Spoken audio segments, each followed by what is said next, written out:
This is the show that you need to watch if you don't want a pile of poop on your back. Welcome to the Brain Drain.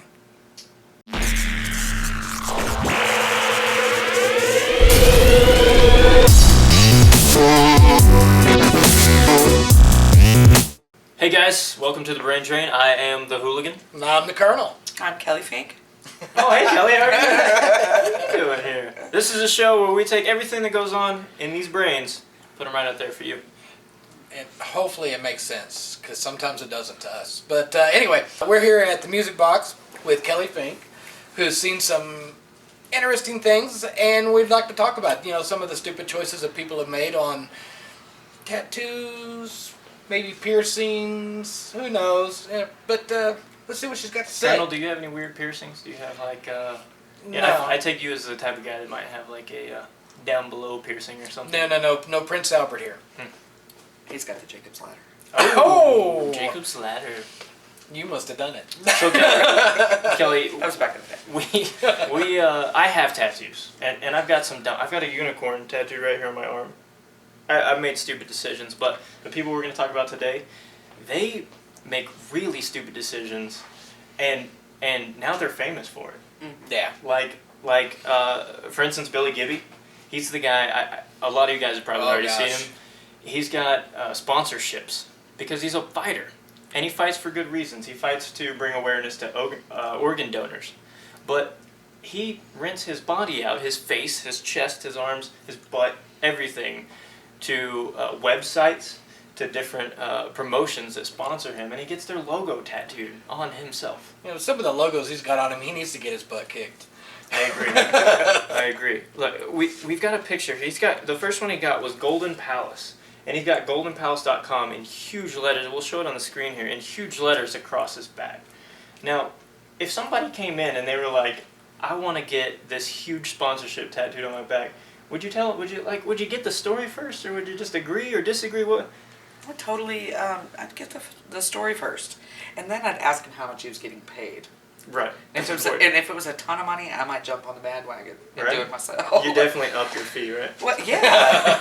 if he's getting paid $1 million to get that put on his back, yeah. I mean, but then I better get a good tip. Nice little 5%, or 10%. Right. Yeah. I want to cut. The bad thing is, like, he's got other stuff too. He's got a slew of adult websites tattooed on him as well. Mm-hmm. Like, he's got adult websites tattooed on his face? On his forehead. Is there any moral, like, would you have any moral judgment against that? Is that something that, like, I don't know. As a tattoo artist, I don't know if I was doing it, if I would feel good about a guy walking out knowing that I did that to him. Usually it's a good rule of thumb, most tattoo artists, and it's an unwritten law, that if you do not have a very large percent of your body tattooed, we will not tattoo your face, your hands, your neck. Especially adult websites? Yes, yeah. So, most shops that he'd go to, he'd probably get laughed out of. Now, if he came in and explained why he was doing it, and this is his career, and he's making money doing it, not all tattoo artists have the same moral code. Sure. Yeah. I would say... Like the ones in the alley. Yeah. Or, people that just don't... They don't care. They don't care. They just don't... They just don't want to care. make their money. They're there to make their money and go home. Other tattoo artists have a moral code, I mean, the good news is he's a boxer, so really, like, if you were an opponent against him, you could say, like, aim for the Pornhub. Yeah. Yeah. Well, it's also a good thing that, if you look at the picture, it's in words, not actually pictures. Yeah. True story. He doesn't have boobs on his forehead. That would be funny. Next one. There's another story about a lady who... This is weird for me. I don't know. This is strange to me. She got tattooed with her son's ashes. Yeah, that's kind of strange. I mean, I could see how you could do it. Like, we were, I don't know. I tattoo with people's ashes, and it's half tattoo artists are like, that's disgusting and it's horrible, and then the other half, it's just carbon. So to me, it makes it makes a person feel like they have more than just a tattoo. Like they're still connected. Yeah, I mean it's just a little bit more. I mean, in this day and age, people want more. Yeah. You know what I mean? They don't want just the memorial tattoo. They want that it's a one-up thing. They don't want grandma just sitting up on the shelf on the mantle. They want it. No, They want her on her lower back. Well, they even have a deal now where you can take those ashes and turn them into diamonds that you can put on like pendants and stuff. But getting tattooed with them, even closer, because you could actually accidentally drop grandma down the sink doing it that way. Yeah, I think it's all just for the thought and the saying, oh, and I got the ashes put in there. Because it's not like there's any body parts in there or there's any really DNA. It's all just straight carbon. Yeah, every day is Ash Wednesday. Yeah, and really, if there's any sediment or anything, it just falls to the bottom. So really, it's you put the ash in the bottom of the cup and you put the ink on top of it. So you're not tattooing with the ash itself because it's just laid. It's heavier than the ink is. Sure. So it lays at the bottom of the cup. It's all just for. And people are doing it with their pets now too, right? Yeah. That actually, I would say more. I do more with people's pets than with their loved ones. Fluffy, I miss you so much. Yeah, how much ink can you get out of a Great Dane? I mean, oh Jesus. Well, nowadays people are getting their pets put down, and they give them, they have them cremated, and I don't want you here now, but I'll take you in a tattoo. Yeah, so they put their paw print before the animal is, or when the animal dies or whatever. They put the paw print of an animal on a piece of paper, and then they give you the carbon, the ashes later. People come in, bring the paw print and the ashes, and then we tattoo them. Oh, that's an interesting way of doing it. I figured, if you had put down a pug and had it cremated, you'd do like a picture of a pug. You could do that as well. Yeah, like a portrait, and so it's almost like their body's just being reassembled, right? Like, wow, creepy. Matrix.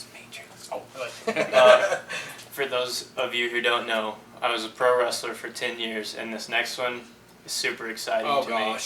Super exciting. There's a guy who, what's his name? Let me look. Justin Dimmick, and he has between 1998 and 2002, there was a specific world championship belt, and it was the Winged Eagle belt, and he got that belt tattooed on his stomach. Did he actually earn the belt? Probably not. I don't know that he beat anybody, but to be honest, if you take that much time to put that on your body, he's a champ in my eyes. That is a very painful area to get tattooed. But how long would that take, do you think?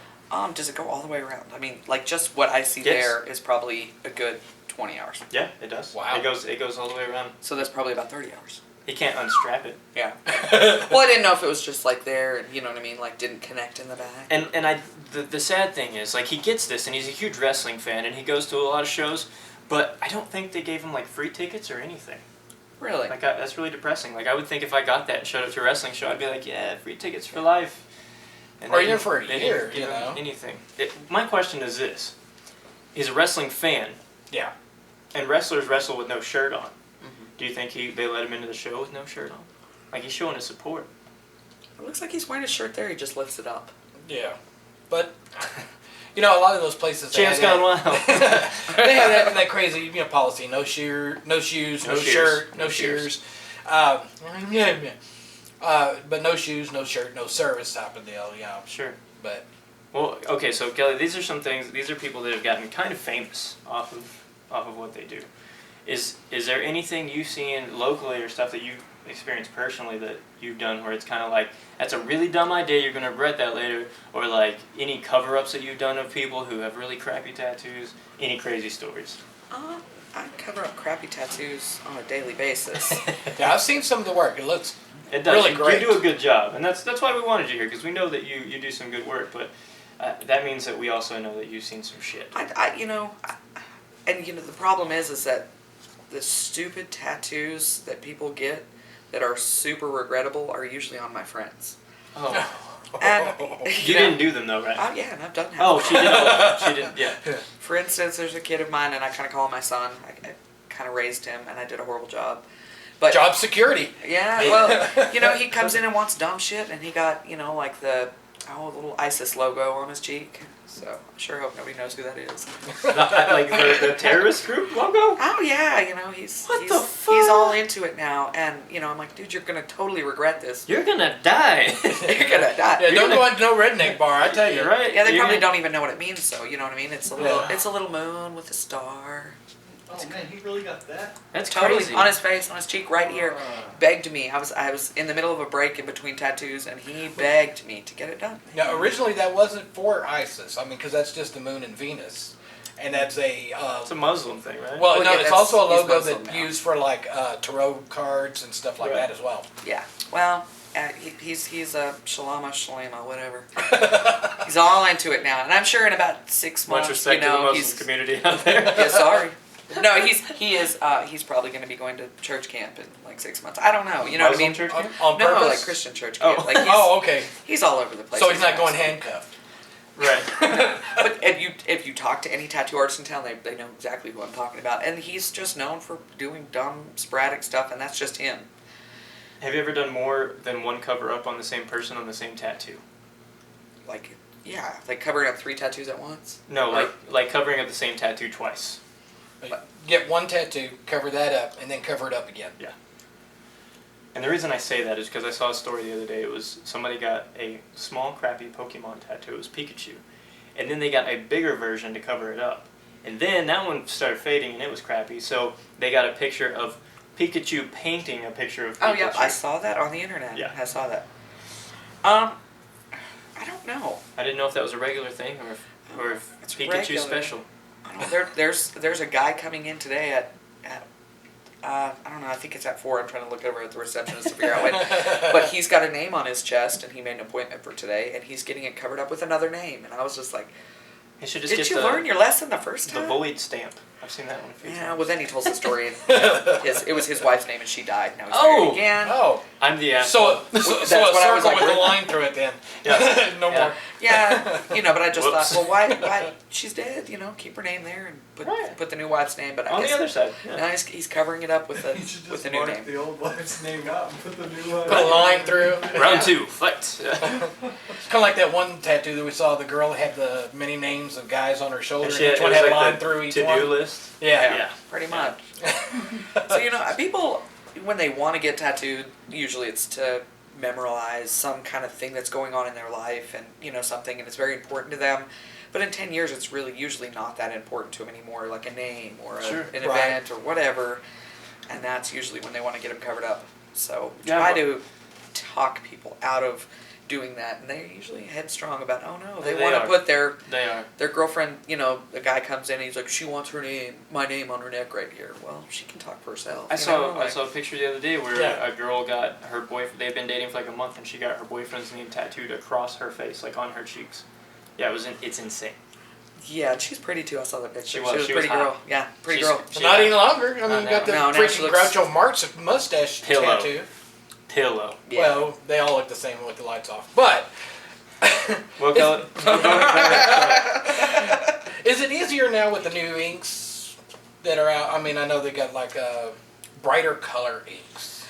It's not necessarily that there's brighter colored inks. It's the technology behind applying the tattoo that's better.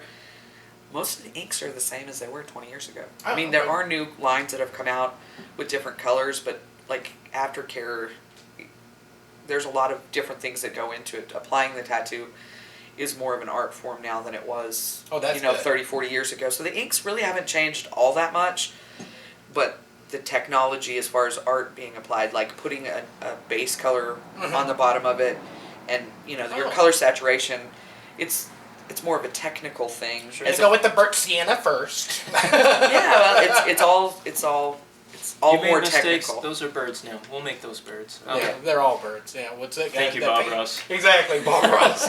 Happy So- little trees. Yeah, exactly. Happy trees. So, what's the biggest and best piece of advice you could give anybody who's wanting to get a tattoo who maybe doesn't have one or has made mistakes in the past? What's your number one piece of advice you want to share with the world? Research your artist. Research your artist. Research True your story. artist. And if you find somebody that you get along with and you feel comfortable with their work, 9 out of 10, they will be honest with you about a good idea or a bad idea. And if they are not honest with you at all and don't have any kind of conversation with you and telling you that this would be a good idea or that would be a bad idea, then they're probably not educated enough to do your tattoo. Sure, I've been told plenty of times that I'm stupid and that's a terrible Well, idea. see, I like the ones too. It's like, yeah, I understand what you want, but if we did it this way, a little bit different, Yeah. put themselves into it They a just, little bit. It helps. They Yeah. just tell me I'm stupid. They just tell you stupid. Well, I tell you that every day. Well, Kelly, thank you for letting us come by. Thanks for talking about crazy tattoos. We appreciate it. It's really awesome because I'm getting the itch to get a new tattoo, and I think I know who I'm going to go to heck yeah. over here. So if you guys live in the same town as we do, check out Kelly Fink down at the Music Box. We'll see you guys next time.